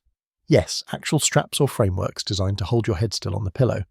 The theory being perhaps that preventing movement would somehow force the mind to quieten down, or that a still head was a precursor to a still mind and body. You imagine buckling yourself into such a device, feeling the gentle pressure on your temples or forehead, a constant low-level reminder that you are trying to sleep. It sounds less like relaxation and more like being prepared for an amateur phrenology experiment. You lie there, utterly still, mandated by the strap, but your mind is screaming, "I can't move, this is awful, why did I do this?" Down sleep feels further away than ever, replaced by a new specific form of discomfort and panic. These restraints weren't just for the head. Some suggested loosely binding the limbs, or using heavy blankets or specific sleeping garments to reduce tossing and turning. The idea here might be a precursor to modern weighted blankets, offering a sense of security or calming pressure. Or it could simply be an attempt to physically enforce stillness, believing that if the body is forced to be quiet, the mind will follow. You pull on a special sleep tunic, maybe one made of a heavy, rough wool, or perhaps something tightly fitted around the torso, promising to promote circulation or nervous calm. You feel encased, restricted. Is this meant to be soothing? It feels more like being prepared for mummification. You try to find a comfortable position, but the garment tugs, the restraint chafes, and the mattress, even if it's stuffed with supposedly sleep-inducing herbs, feels like a lumpy battleground. Beyond the bed and the body, Victorians also tinkered with the sleep environment in physical ways. We already touched on fresh air in the last section, but what about controlling light and sound? Heavy curtains were standard in many Victorian homes, but you might seek out extra thick ones, specifically designed to block out the gaslight from the street or the early morning sun. The goal? Create absolute darkness. A sensory deprivation chamber on a budget, hoping that the absence of light signals your brain that it is, indeed, time to sleep. Sound was trickier in noisy Victorian cities. While modern soundproofing involves complex materials and construction, Victorian attempts might be simpler, more physical, hanging heavy tapestries or rugs on walls. not just for decoration, but maybe hoping to absorb sound, ensuring doors and windows fit snugly, or even using earplugs made of wax or cotton. You might spend hours trying to create a perfectly quiet room only for the distant clatter of a horse-drawn cart or the rumble of a train to shatter the fragile silence, sending you spiralling back into wakefulness. It makes you appreciate noise-cancelling headphones, doesn't it? Victorian attempts felt like trying to stop a flood with a teacup. One mainstream historical fact is that the late Victorian era, alongside the rise of commercial products for every conceivable need, saw a proliferation of patents and marketed inventions aimed at domestic comfort and health, including specific items like beds and bedding designed to address common ailments such as insomnia. This reflects a growing consumer culture and the belief that technology and clever design could solve personal problems, moving the quest for a good night's sleep from purely medical or lifestyle realms into the marketplace of gadgets and goods. It's the beginning of the "there's a product for that" mentality, applied to your inability to switch off your brain. A particularly quirky or fringe tidbit relates to the magnetic beds and gadgets that appeared during this time. Following popular fascination with magnetism and electricity, think electrotherapy, which we might touch on later, some entrepreneurs claimed that incorporating magnets into mattresses, pillows, or even special magnetic caps worn on the head could influence the body's electrical currents or vital force and thus promote sleep. You can imagine the advertisements: restore your natural harmony, banish sleeplessness with the power of magnetism. Whether these had any effect beyond placebo, or the mild discomfort of sleeping on bumpy magnets, is highly debatable, but they highlight the era's willingness to embrace almost any novel technology or concept, no matter how poorly understood, if it promised a cure. You picture yourself lying on a bed studded with magnets, hoping they are somehow rearranging your internal particles into a sleep-conducive pattern, while mostly just feeling like a human pincushion. You might even consider investing in a special pillow, perhaps one filled with hops, another traditional sleep aid, or shaped in a peculiar way, or a sleep mask, though nothing like the silky modern versions. Perhaps just a piece of dark cloth tied around the eyes, a physical barrier against any stray light. Every object in your bedroom becomes a potential tool or a reminder of your failure. That comfortable armchair where you sometimes doze becomes a symbol of betrayal. Why can't you sleep there, but not in your bed? Historians still argue whether these mechanical interventions were born primarily from genuine, albeit misguided, therapeutic theories, or were largely opportunistic quackery exploiting a widespread and distressing condition. Were the inventors truly trying to help, based on the limited understanding of sleep science at the time, or were they simply preying on the desperate hopes of Insomniacs, selling elaborate and often useless contraptions? The debate reflects the difficulty in separating genuine medical progress from the vast landscape of Victorian self-help, folk remedies and outright scams. Ultimately, you look around your bedroom, perhaps at a sample head strap you've acquired, or the lumpy herb-filled pillow that smells faintly like a forgotten tea bag. These physical solutions feel clunky. They rely on force or physical barriers, trying to trick or trap your body into submission. They lack the pleasant oblivion promised by laudanum, the refreshing idea of fresh air, or the perhaps invigorating or terrifying plunge of a hydrotherapy bath. They are physical reminders of your problem, sitting there accusingly, silent witnesses to yet another failed attempt to buy, build, or strap on a good night's sleep. You sigh, adjust the standard, non-magnetic, non-rocking pillow, and just try, to lie still, to let the heavy curtains do their job, to block out the world with sheer force of will. It rarely works. Strapping yourself into a bed contraption felt wrong, didn't it? Like trying to bully your body into submission instead of coaxing it. You untangle yourself, rubbing the faint red marks on your temples, and decide perhaps the path to sleep lies inward, literally. If external forces and mechanical aids aren't the answer, maybe the solution is something you consume. Something that works from the inside out, soothing your nerves, quieting your mind, or simply rendering you unconscious. The Victorian age, with its burgeoning interest in health and diet, offered a dizzying array of ingestible remedies for sleeplessness. Your mind drifts to the kitchen, or perhaps the apothecary, depending on how fancy or desperate you are feeling. What sort of food and drink were recommended to the weary insomniac? The advice you receive is often conflicting, sometimes based on ancient folklore, sometimes on the shaky science of the day, and sometimes purely on marketing hype. One common piece of advice still echoed today is warm milk. It sounds simple, doesn't it? A mug of milk, gently heated, perhaps with a touch of honey or a sprinkle of nutmeg. The Victorians certainly believed in the power of warm milk, often recommending it as a nightly ritual. Why milk? Well, modern science points to tryptophan, an amino acid found in milk, which the body uses to produce serotonin and melatonin, the sleep-regulating hormones. But the Victorians didn't know about tryptophan or melatonin. Their belief likely stemmed from its association with infancy and comfort, or perhaps vague notions about its nutritional value and digestibility, making it easier on the system before bed. You sip the warm milk, feeling a slight warmth spread through your chest. Does it make you sleepy, or just feel like a very large, slightly disappointed baby? You wait. Nothing. The ceiling is still there. Beyond plain milk, the culinary remedies become more adventurous, and frankly, less appealing. Remember how you tried bathing in strange waters? Get ready to eat and drink some equally odd things. Lettuce, for instance, was widely considered to have soporific properties. Victorians would eat it, drink a tea made from it, or even consume a milky sap extracted from the stem, which sounds delightful. The idea likely came from ancient beliefs, possibly observing the slightly sedative effect of the plant's latex. You try eating copious amounts of lettuce with your bland evening meal. It's crunchy, watery, and incredibly boring. You chew and chew and chew, wondering if boredom is the intended sleep aid here. Perhaps the sheer effort of masticating enough roughage to make a difference is meant to tire you out.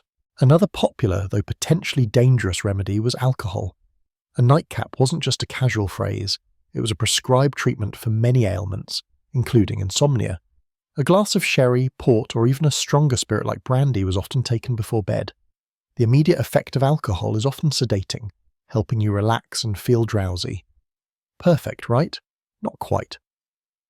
While it might help you fall asleep faster, alcohol disrupts sleep later in the night, leading to fragmented rest and early waking. So you might drift off easily enough, only to find yourself wide awake at 2 a.m. with a headache and a rumbling stomach, feeling even worse than before.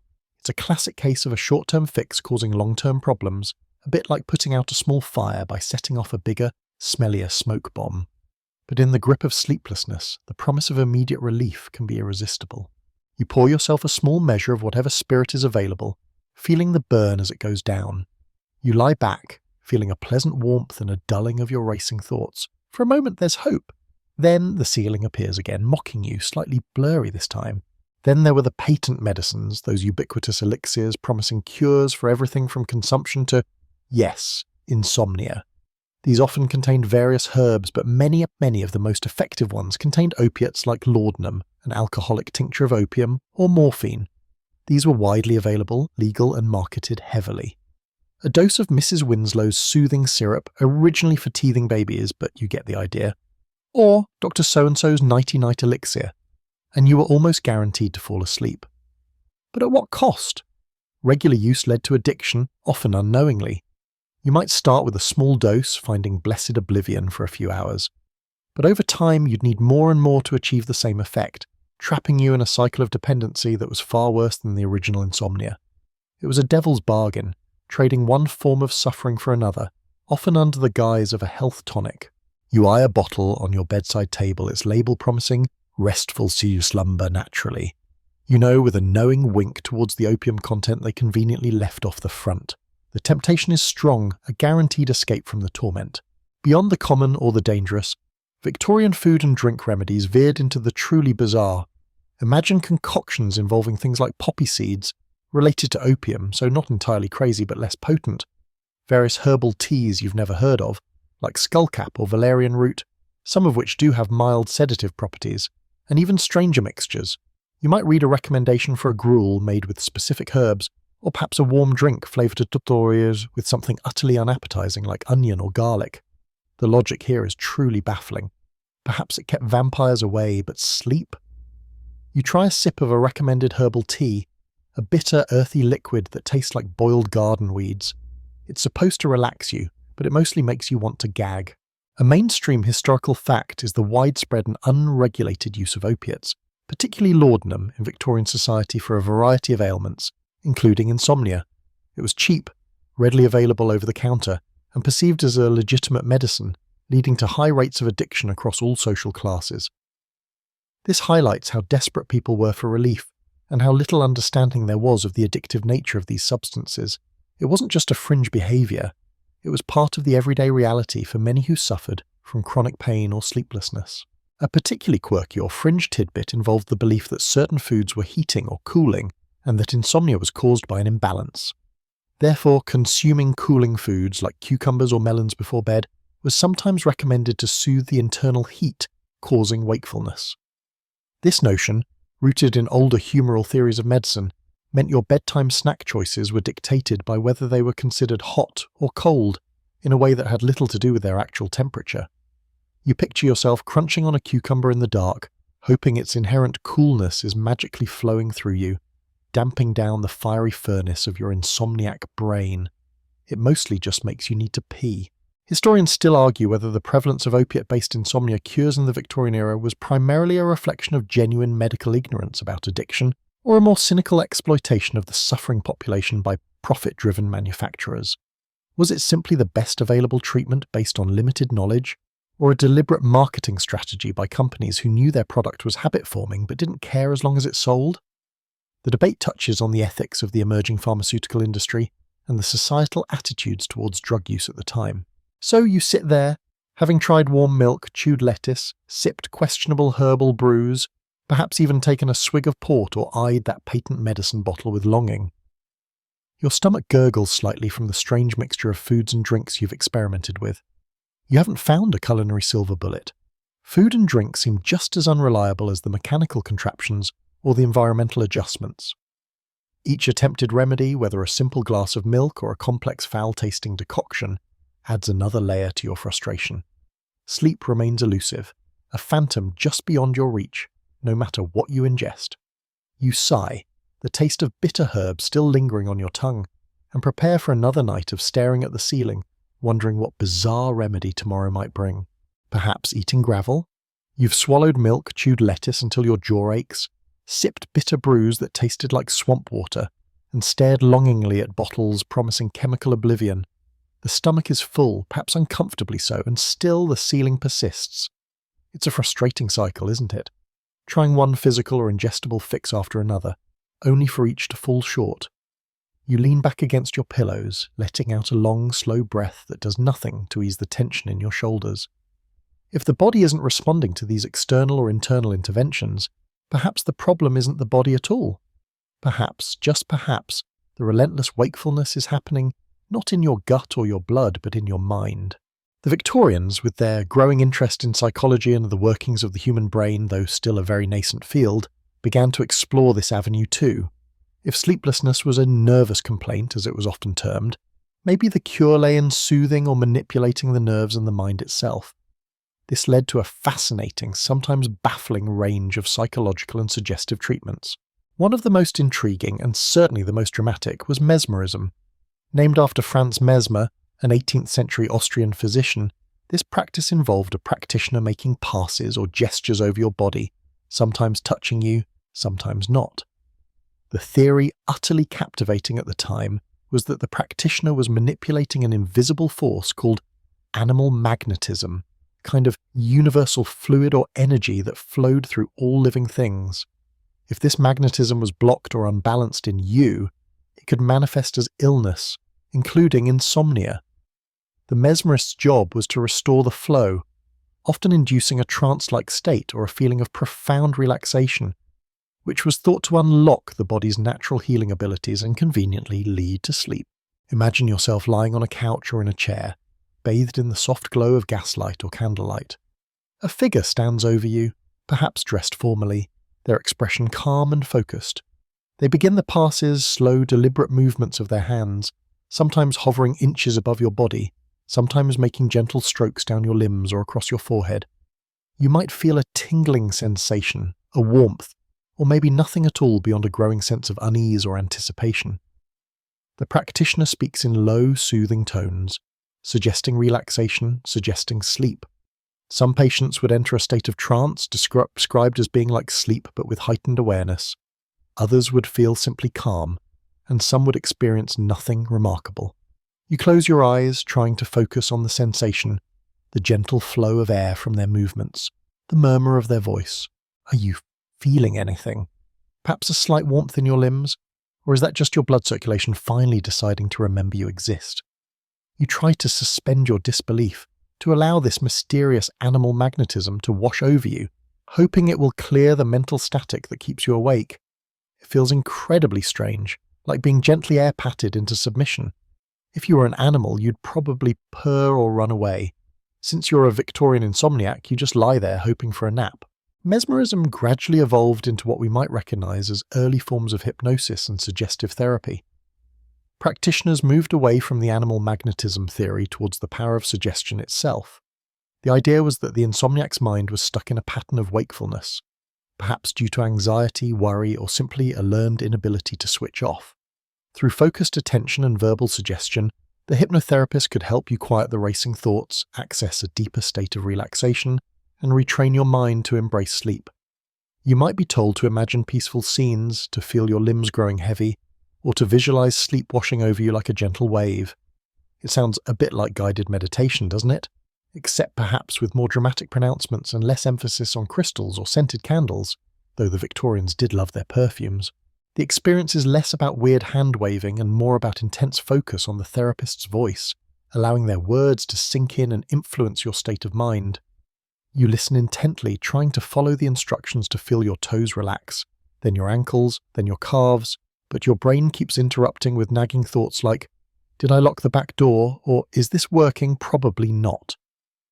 It's hard to relax when you're constantly grading your own performance at relaxing. Beyond these practitioner-led methods, the era also saw the rise of self-help literature aimed at conquering sleeplessness through mental discipline.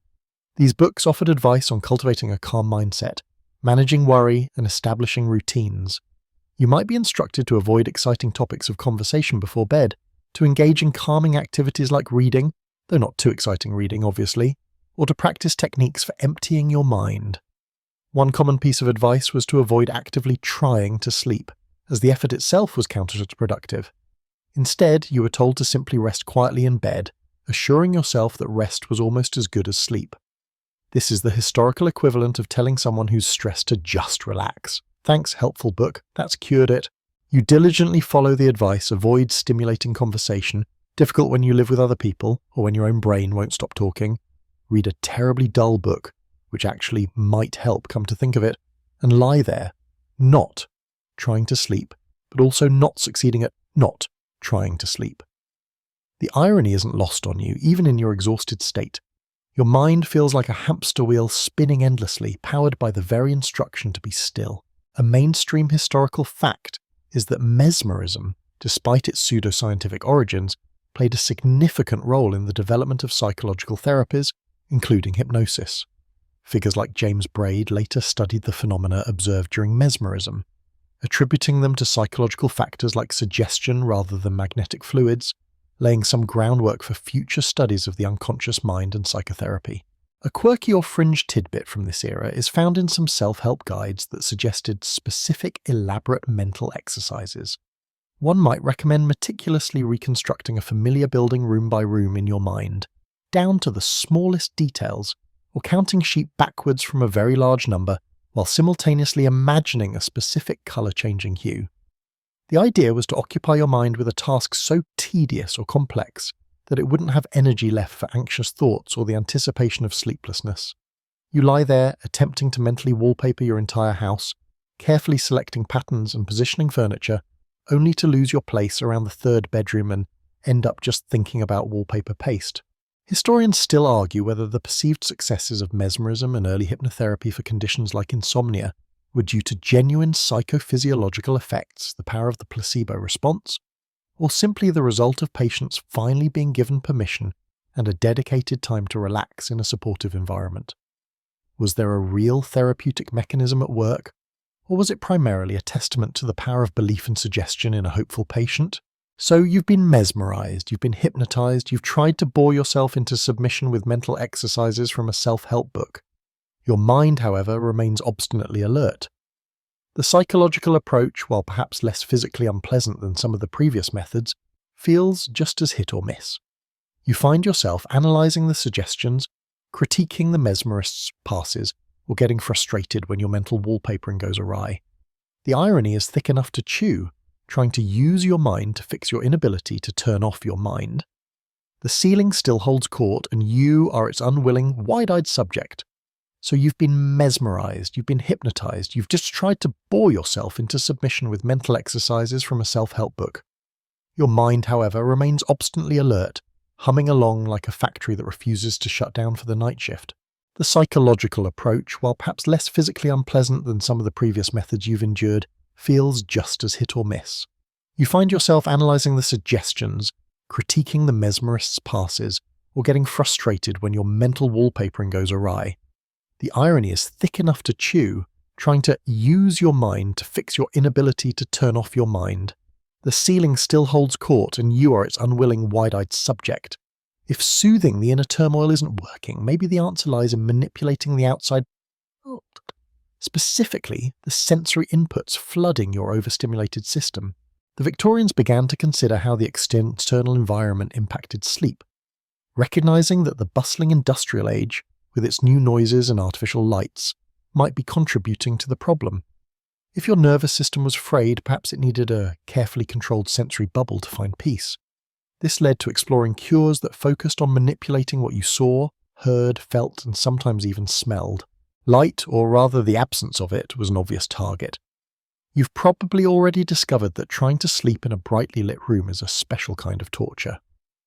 The Victorians understood the principle, even if they lacked the modern scientific understanding of circadian rhythms. Darkened rooms were paramount. Curtains were heavy and lined, shutters were closed tight, and any stray gleam of gaslight from the street outside was seen as an enemy of slumber. You lie there, shrouded in near-total darkness, hoping your eyes will finally stop twitching and relay the message to your brain that it is, indeed, night time and time to power down. You might wear a padded silk sleep mask, a rather luxurious contraption designed to block out the slightest hint of dawn creeping in. It presses softly against your eyelids, creating a small, portable void around your vision. It feels a bit like wearing fancy blinkers. But hey, whatever works, right? You try to focus on the velvety blackness, willing it to absorb your wakefulness. Sound was another critical factor. Victorian cities were noisy places, filled with the clatter of horse-drawn carriages, the cries of street vendors, the whistles of trains, and the general din of burgeoning industry. For the sensitive insomniac, these sounds were torture. Cures often involved creating zones of silence. Bedrooms were ideally situated away from street noise, windows were thick, and some wealthy individuals even experimented with early forms of soundproofing or building special sleep chambers designed for acoustic isolation. For those who couldn't achieve perfect silence, the advice might be to introduce monotonous or soothing sounds, a ticking clock perhaps, or even the rhythmic dripping of water, though that sounds more like torture than therapy to me. Some practitioners advocated for specific types of music known for their calming qualities, often classical pieces or simple repetitive melodies.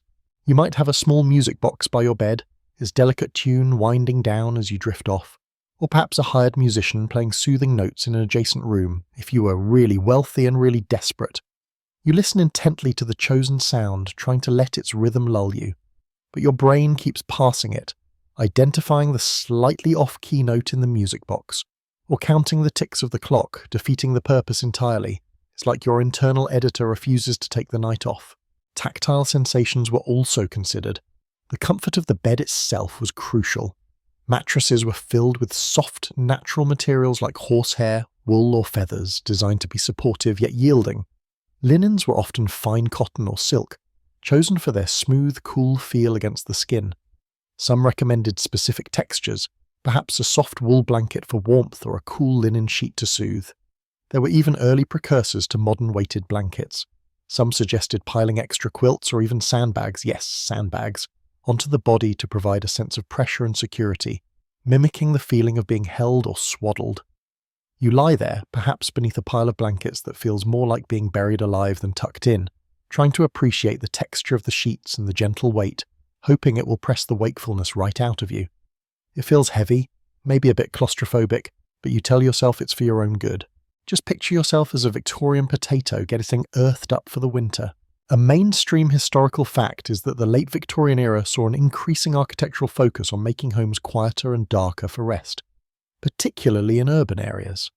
Heavy drapes and shutters weren't just for decoration, they were practical tools against noise and light pollution, reflecting an understanding that environmental factors played a role in health and sleep. A quirky or fringe tidbit involves specific sleep machines, or gadgets that aim to provide rhythmic sensory input. One example was a device that made a repetitive clicking sound at a specific frequency, believed to synchronize brainwaves to a sleep state. Another was a sort of mechanical hand that would gently stroke your forehead or arm at a steady pace. Imagine trying to fall asleep with a contraption rhythmically clicking or patting you. It sounds more likely to induce paranoia than slumber, like you're being stalked by a clockwork cat. Historians still argue whether these environmental and sensory manipulation techniques provided genuine physiological benefits for insomnia, or if their success was primarily rooted in the power of expectation, the creation of a dedicated sleep ritual, or simply providing comfort in an era lacking truly effective medical treatments. Were people sleeping better because their rooms were dark, or because they believed a dark room should make them sleep better? So you've tried to make your environment a perfect sleep cocoon. The room is dark, perhaps muffled against sound, and you're buried under comforting or suffocating weight. Your senses are either deprived of stimulation or subjected to carefully curated, monotonous input. Yet, the quiet darkness can sometimes make the noise inside your head even louder. The rhythmic sound can become an irritating distraction, and the pressure of the blankets just makes you feel trapped. The sensory approach, like the others, offers moments of hope, followed by the persistent, frustrating reality of being wide awake when you desperately want to be asleep. You sigh, a small sound swallowed by the quiet room. Still here, so the sensory deprivation, the carefully curated soundscape, the feeling of being buried under blankets, none of it has worked. Your mind is still stubbornly wide awake, processing every subtle input, critiquing every internal monologue. You've tried bending your reality, you've tried ignoring it, you've tried boring it into submission, and you've tried wrapping it in a quiet, dark cocoon. Still, sleep eludes you like a particularly slippery bar of soap in a public bathhouse.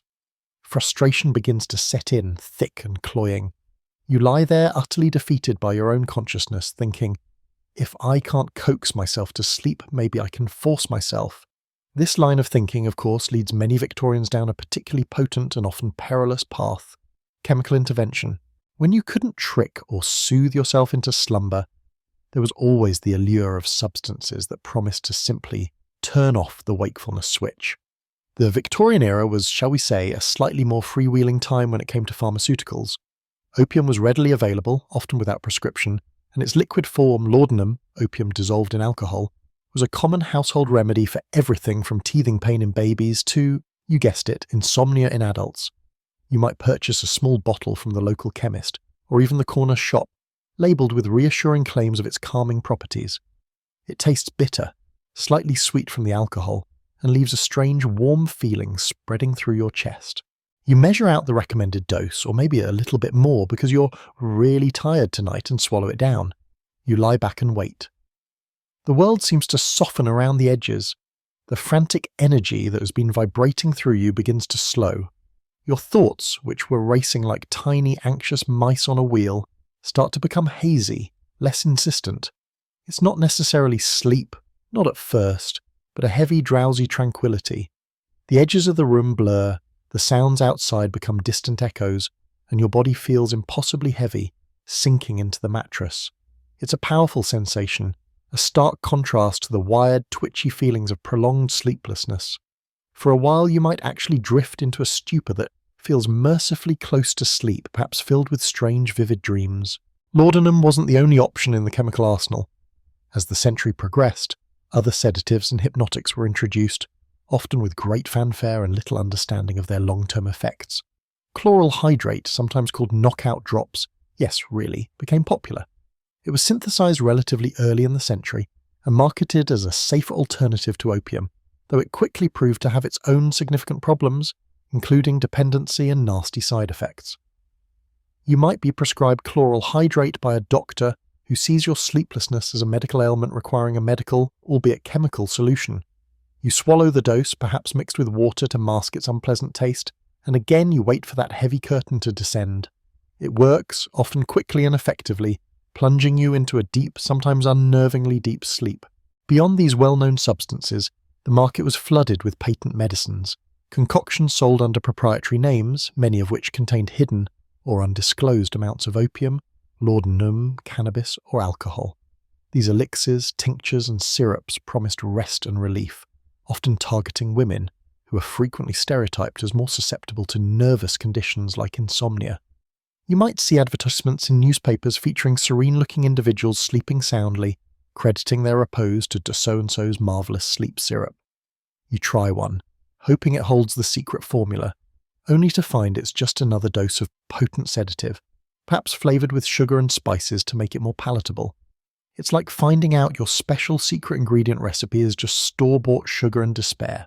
A mainstream historical fact is that opium and laudanum were incredibly accessible and widely used in Victorian society for a variety of ailments, including pain and sleeplessness, with little understanding of the addictive properties we recognise so clearly today.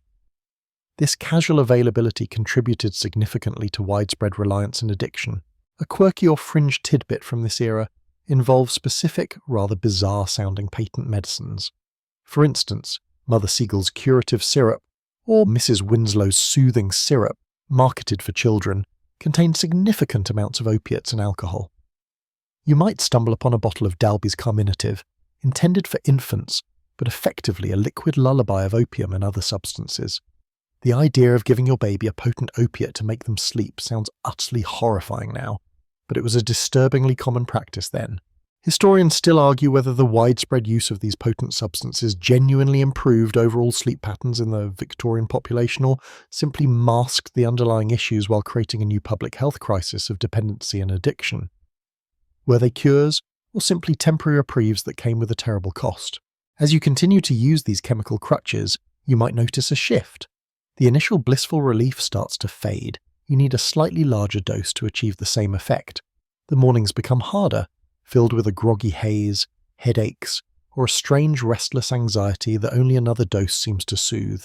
The sleep you get feels less restorative, more like unconsciousness.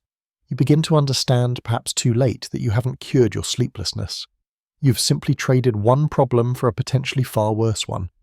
The chemical comfort offers a fleeting escape, but the dawn and the need for the next dose always arrives. That fleeting escape, that chemical comfort you found in the bottom of a laudanum bottle or a chloral hydrate prescription, begins to show its true cost. The rosy haze it initially offered dissolves, leaving a harsh, dependent reality. You started taking it for sleeplessness, remember? Just a little something to help you drift off. Now you find yourself needing it not just to sleep, but just to feel normal. The absence of the substance brings on a cascade of deeply unpleasant sensations. A cold sweat breaks out, you feel nauseous, your limbs ache, and a profound, bone-deep restlessness settles in, far worse than the sleeplessness you started with. This isn't just the absence of sleep. It's a visceral, aching need for the drug itself. You have, almost without realizing it, become beholden to it. This slow slide into dependency was a pervasive and often hidden problem in Victorian society. Because these substances were so readily available, and initially seen as benign remedies rather than dangerous drugs, countless people from all walks of life found themselves trapped. The tired factory worker, the anxious society lady, the overworked student, they all sought relief from the relentless pressure of modern life, and these bottles offered what seemed like an easy answer. Now, you experience the morning craving, the shaky hands, the desperate calculations of how long the current supply will last. The sleeplessness you sought to escape has been replaced by the much more terrifying prospect of withdrawal. You're no longer just fighting for sleep, you're fighting against the powerful grip of the drug. Trying to stop on your own feels impossible. The symptoms are too severe, the mental anguish too profound. The cheerful promises on the bottle labels now feel like a cruel joke. You might try reducing the dose, only to find the withdrawal symptoms immediately worsen, driving you back to taking enough to simply feel steady again. Sleep remains elusive, or when it comes, it's broken and disturbed, haunted by nightmares or the anxiety of the coming day when the drug wears off. Your health begins to decline. Digestion issues, weight loss, a sallow complexion become common companions to your sleepless nights and chemically induced days. It's a cruel paradox. The thing you took to fix your exhaustion is now utterly exhausting you. The social stigma surrounding such dependency also begins to weigh heavily. While the initial use might have been normalized, being seen as an opium eater or a laudanum addict carries a heavy shame. You try to hide your condition, measuring out doses in secret, inventing excuses for your ill health and erratic behavior. This adds another layer of stress, another reason why sleep won't come. You're trapped in a vicious cycle, chasing relief that only perpetuates the problem, all while trying to maintain a facade of respectable health. It's like trying to put out a fire by pouring gasoline on it, then pretending you're just watering the plants. A mainstream historical fact is that by the late Victorian era, opiate addiction was a significant public health problem, particularly among women, driven largely by the accessibility of laudanum and patent medicines. Unlike today, where opioid addiction is often associated with specific demographics or illegal drug use, it was surprisingly common and widespread across different social classes due to its medicinal origins. A quirky or fringe tidbit related to treating addiction in this era involved sometimes substituting one addiction for another. Cocaine, introduced later in the century and initially believed to be non-addictive, was sometimes suggested as a cure for opium addiction. Imagine swapping out your laudanum for cocaine. That sounds like a recipe for a really interesting Tuesday, but not necessarily a path to recovery. You can almost picture the doctor confidently recommending it, utterly convinced he's solved the problem. Historians still argue whether the Victorian medical profession was more responsible for creating widespread addiction through overprescription and endorsement of harmful patent medicines, or if the societal pressures and self-medication practices of the time were the primary drivers of the crisis. Was it doctor knows best or worst, or was it simply desperate people doing desperate things with readily available substances? The consequences extend beyond your personal suffering. Families are strained, finances dwindle as the cost of the drug becomes a significant burden, and lives are quietly ruined. The bright promises of chemical slumber have led you into a dark maze, where the exit seems increasingly difficult to find. You look in the mirror and barely recognize the tired, drawn face staring back, a far cry from the serene figures promised in the medicine advertisements. The struggle for sleep has become a struggle for survival, day by chemical day. That mirror staring back, the hollows under your eyes, the tremor in your hands, they scream for a solution, a way out of this dependency you've stumbled into. The despair is a physical weight now, pressing down on your chest, making every breath feel shallow. You know you can't go on like this, perpetually chasing the dragon just to feel functional. But where do you turn? The doctor who prescribed it might be sympathetic, but often has few effective tools beyond simply recommending gradual reduction, which you've already tried and failed at. Or they might recommend something equally dubious. The world outside this chemical haze feels terrifying, raw, and impossible to face without the numbing comfort. Your desperation grows with each sleepless, aching night and each shaky, craving morning. You hear whispers of places, institutions, or doctors who claim to offer cures. These sound like beacons of hope in the fog, but the reality is often far grimmer. Victorian-era addiction treatment, such as it was, ranged from well-meaning but naive attempts at cold-turkey withdrawal to downright barbaric methods. There were no evidence-based therapies, no understanding of the complex neurochemistry involved, just a mix of moral judgment, harsh discipline, and sometimes simply confinement. You might consider entering one of these nascent inebriate homes or private asylums that began to appear later in the century. These were often expensive, catering mainly to the wealthy, and their methods varied wildly. Some focused on strict moral reformation, emphasizing willpower and religious instruction, as if addiction was simply a lack of virtue you could pray away. Others employed harsher tactics, isolation, dietary restrictions bordering on starvation, and sometimes, shockingly, restraint or other forms of physical punishment. Imagine paying a fortune to essentially be locked up, preached at, possibly tied down, all while your body screams in withdrawal. Sounds like a 5-star spa experience, right? Not exactly. Alternatively, you might seek out one of the countless patent medicines that claimed to cure opium or alcohol addiction. These were everywhere, advertised with glowing testimonials, often fabricated or exaggerated. The irony is thick. A patent medicine addiction born from seeking a cure for sleeplessness, now seeking a new patent medicine to cure the addiction to the first one.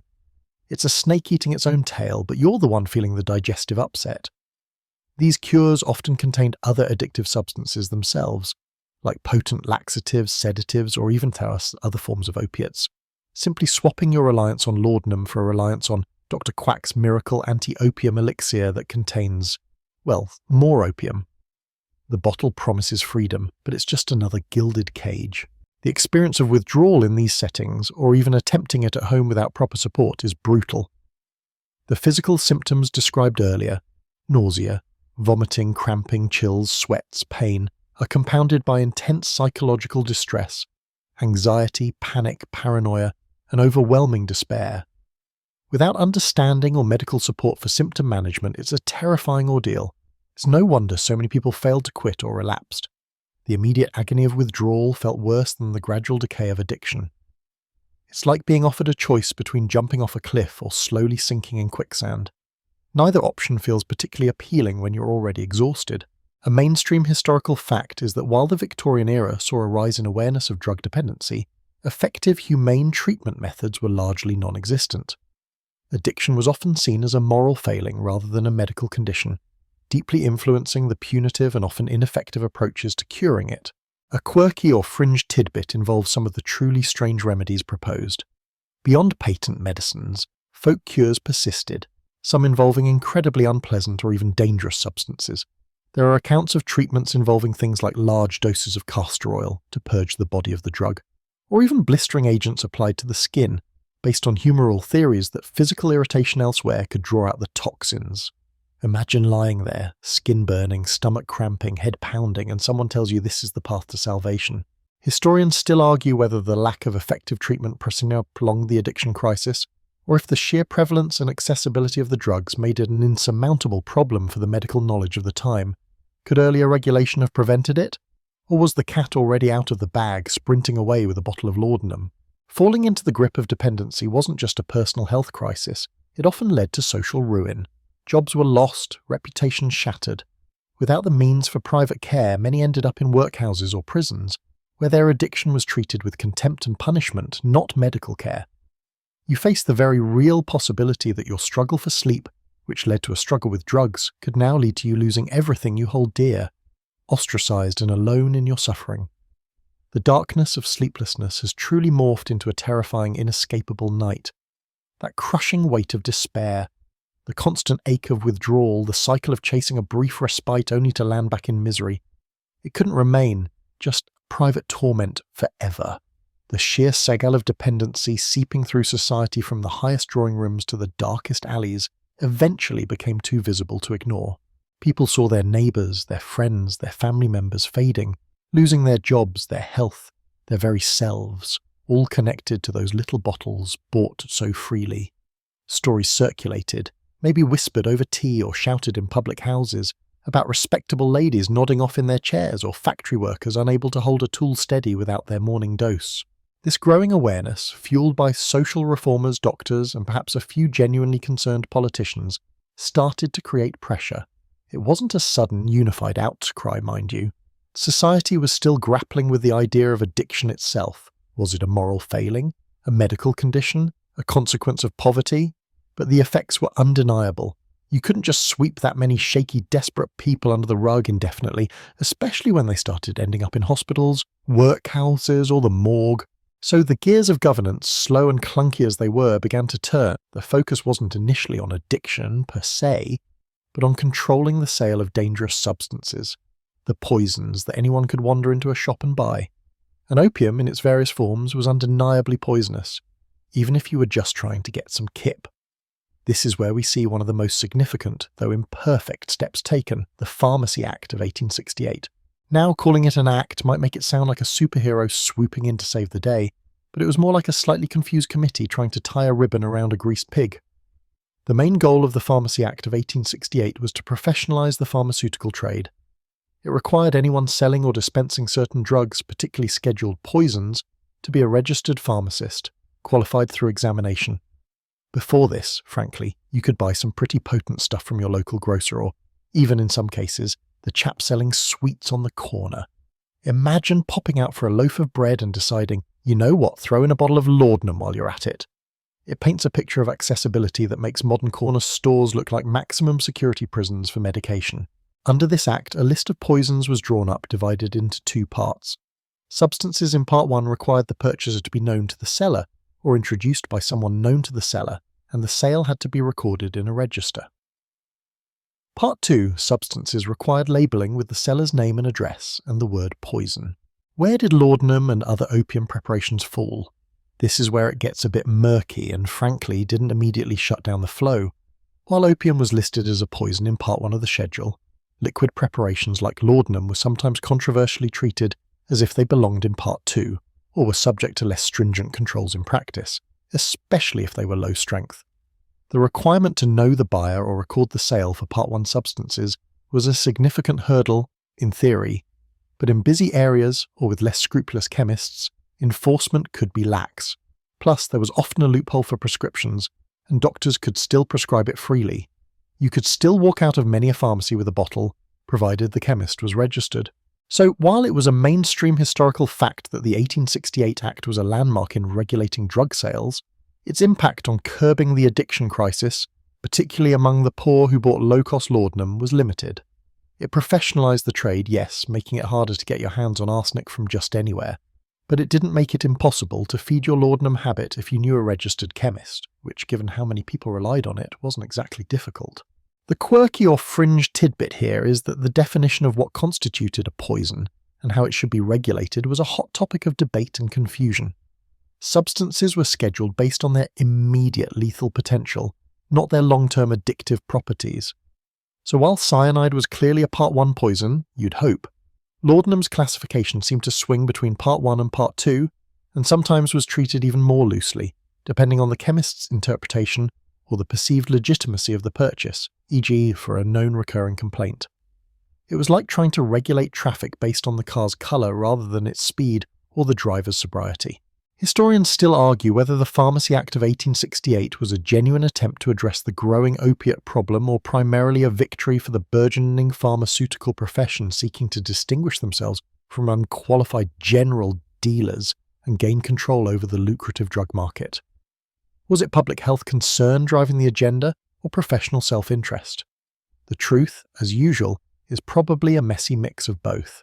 For you, the insomniac turned dependent, these regulations felt less like a safety net and more like a slight inconvenience, depending on your chemist. You might find your usual source now asking slightly more questions, perhaps needing a nod of recognition or a brief scribble in a ledger. But if you had the coin, you your chemist, the bottles kept coming.